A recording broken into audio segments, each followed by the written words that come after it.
How's everybody doing today? Hope everybody's having a good day. Here we are at the off-grid cabin, and today I am installing a cubic mini wood stove.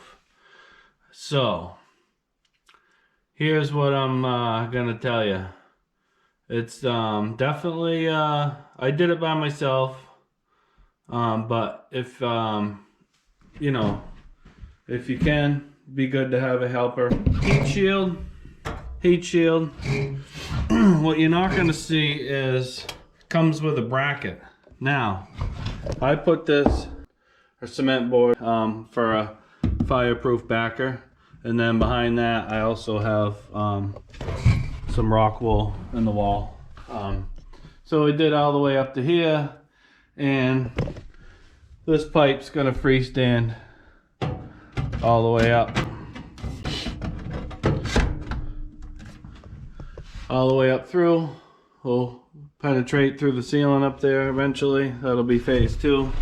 Just waiting for the metal roof. Now, we got a vent plate on the bottom.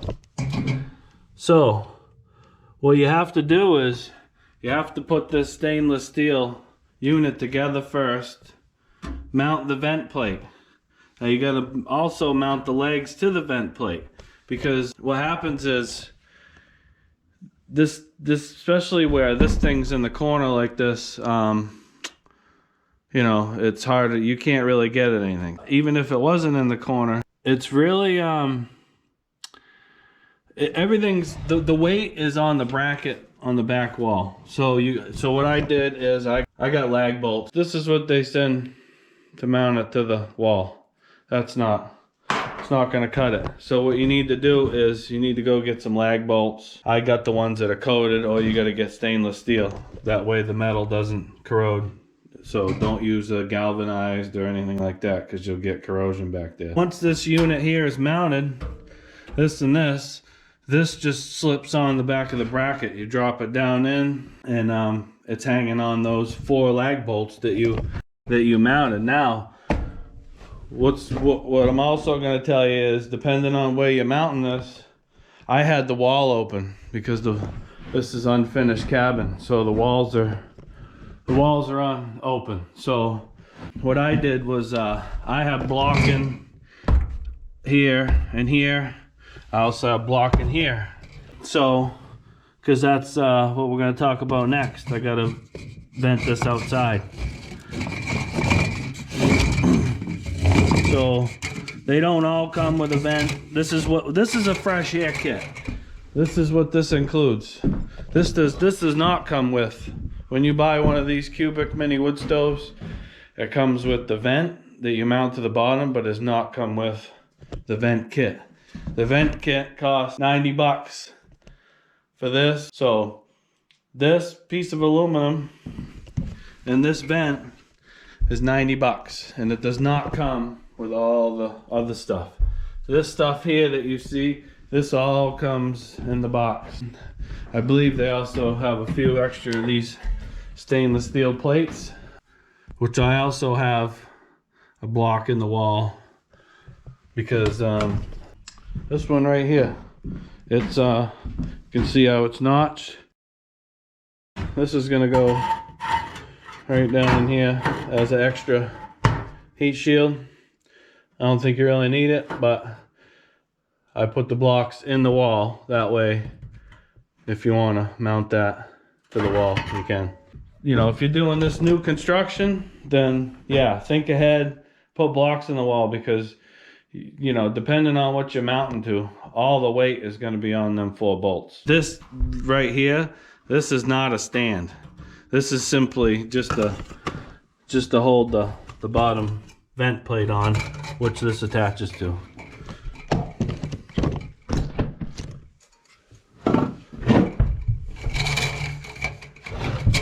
I also had to get this hose clamp.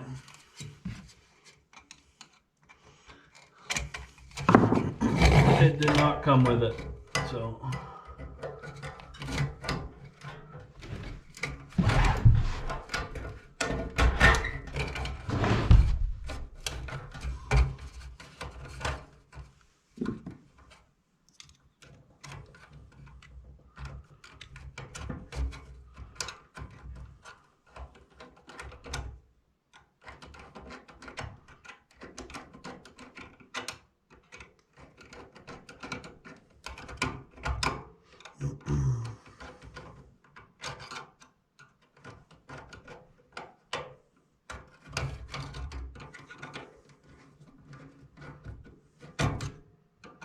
And yes, I could be using my drill, but I don't want to overdo it.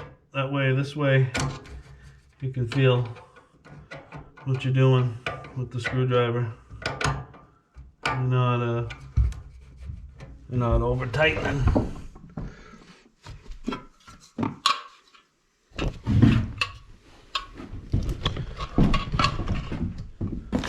So they send these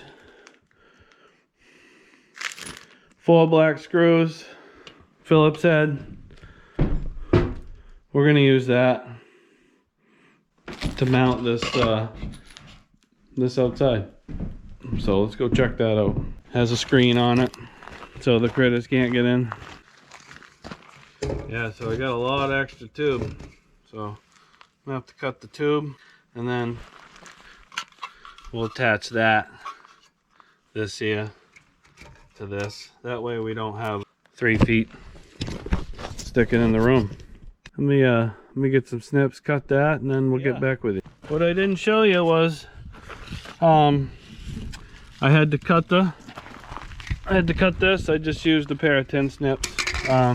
So what I did too was instead of taping it with some foil tape, I mean you could tape with anything because this is just cold air, you know, pulling from the outside. Now the reason for doing this is because the cabin's all tight. If they want to start a wood stove and it's sucking air from the inside, it's not going to run as clean and as efficient. So the key is to do this fresh air intake, is what it's called.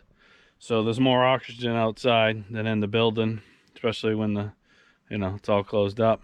So it'll burn better, cleaner. So that's why we're doing this, in case some of you are wondering. Like I said, some of them don't come with the vent kit, and you might not need it. I'm not really sure, but it's better. These folks wanted it in, so I said sure. And like I said, it is an extra because you got to go to the stove shop to get the fresh air. It's a 2-inch fresh air intake. So just so you know. All right, so let's screw this. Now I was going to use those black screws they gave me, but I changed my mind. These screws I got here are probably a little more weatherproof. So yeah, level it up as best you can. Yeah.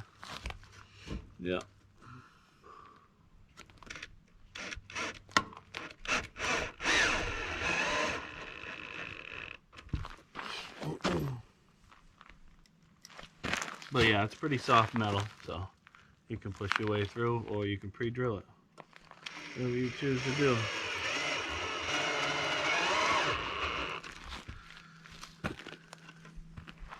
And on this particular application, where this is the T111, I gotta seal that, because even though there's gonna be an overhang with the metal roof and eventually a gutter probably, but that would be a potential spot for water to go down and cause an issue. So 2 more screws and we got it.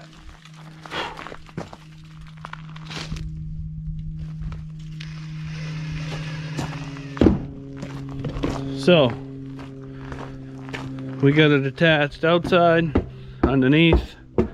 This hose is flexible, so if you want to come in and straighten it out a little bit, make it look pretty. Yeah. Yep. So this is the damper for the bottom. That's what it's gonna pull air. You open this up, and it's going to be able to suck air up through. And then here's another damper here. I mean, the owner burnt some stuff off ahead of time, which is what they tell you to do. Light it up. So he had it going. Yeah, I got stuff all over me. So yeah, so he burned it off, whatever was in there. So the game plan is this stuff is wrapped. Obviously this stuff goes one way, that way the piece fits over the other piece, and once we get up there on the roof, we'll push these down through. These are the insulated pieces that are gonna be going through the roof. Here's the cap. That's the cap. This is the ring for the bottom that's gonna sit something like that, and then this piece will sit on top. They give you screws to put that on, and yeah, so that'll be phase 2. Should be good. Should give this place, it's only 12 by 24, so should give this place plenty of heat. And you know, what it is it's a, I believe it takes like an 8-inch lock. You know what I mean? So, you know, maybe even smaller. So, you know, it's not for everybody. You have to go to the website. This doesn't come with directions. They give you a picture diagram of how to put the stuff together, and a couple different paragraphs. Depending on the stove you get, they're all a little bit different. But yeah, it tells you how to put it together. So that's about it for this rig. We'll finish doing this stuff here, put it through the roof. I can't cut the hole yet because I'm waiting to do the metal roof. So once we get that through, then what I'll do is I'll do part 2.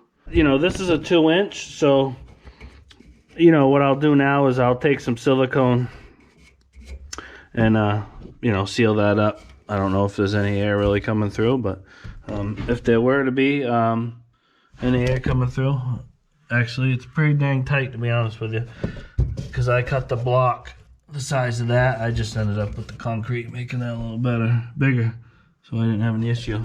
So, and once again, this is cold anyway, so it doesn't much matter. Yeah, definitely insulate the wall. They do have sheets of stainless steel you can get and put on instead, and you can do that too. But from what I've seen, you know, they don't get that hot. So, and with this pipe being exposed all the way up, that's going to give off some heat too, and should be good for this little place. So, part 2, let you know how it goes. So anyway, metal roof's on. Mini wood stove. We hadn't installed the stovepipe, so did the stovepipe install. Now, some of these sections slip right together, but the best thing to do would be prepared, because some of the sections did not slip right on. Had to use the crimping tool to crimp some of them joints. That way they slipped on. So just to save everybody a headache, make sure you do have 2 people. So once we got all that slipped on, then you connect the insulated pipe, the collar. Obviously this is adjustable, so that collar slips up and down. And then they give you that cover plate for up there on the ceiling. Now, something to think about, when depending on what you have for your roofing, where you're going to be screwing the roof boot through. Now, I have a metal roof on this cabin that I built for the customer, and there's an 1.5 inch V-match on the roof. So the screws you use going through your roof, you want to make sure you use big enough where you get good grip on the rubber boot, but you don't want them coming through and penetrating, because you'll never get that plate back on. So, take you outside. You can see I got the rubber boot on, and that top cap comes with the kit. So what you want to do is you want to adjust that pipe. You don't want it sticking too far up, because you know that the regular pipe goes inside the insulated pipe. So the last 2 sections of insulated pipe you can slide up and down, and you want that the lip of that inside pipe sticking out just over, you know, just over the edge of that cap. That way it's not too far up. That way you're not losing the draw. And if it's too far down, then it might get the rain in there, and you'll get that insulation possibly wet that is in there. And I guess what the big thing is also is with these small wood stoves is you can't get away with burning wet wood. It's got to be dry. It's got to be, I believe, I mean, you can correct me if I'm wrong, somewhere between 13 and 18%. So, which you can get a moisture meter and check your wood. But definitely, because with that exposed pipe, even though it's all stacked and it runs down, the creosote's gonna run down and cause an issue. Definitely want to make sure you have the dry wood for sure. That's key, you know, because there's not a lot of play. These blocks come right out. Obviously you can replace them. People kind of look at this stove and they look and they're kind of like, oh my god, what is that, you know, like what am I gonna do with that? That's not gonna heat much. But I guess it depends on what you're gonna do with the stove. If you look at this cabin, we got the, well, which is gonna be like a sleeping area. This is all open, and then we got the upstairs. I can already feel like this lower pipe. All I did was put a couple pieces of bark in there with a little cardboard, and this pipe is already warm. I can touch it. So, because people look at that and they say, "Oh, what's that gonna do?" But I mean, and it's all about what you're doing with it. Obviously, if you got a house to heat, you're not gonna get one of these things. You're gonna probably get something a little bigger. It's gonna put out heat where you can put a log in. It'll go 6-8 hours or whatever. But you know, if you're in a controlled cabin like this where, you know, people aren't here a lot, they just use it once in a while, this is perfect because it's gonna radiate heat all night. Won't you know, heat them out of here, because if you put anything bigger in this place, they'd have to open the windows. So something like this is perfect. So yeah, so that's it for the install. So definitely a two-man job. Make sure you have the proper tools. You never know, if you don't have a crimper, then if that pipe doesn't go together for you. I think that was the only issue that we come across, was some of those times the pipe slides right in and sometimes they don't. We fought with it for a little bit, but crimping tool comes in handy. And we'll let you know in the future. I will get feedback on the output on the cubic mini wood stove. Thanks for watching.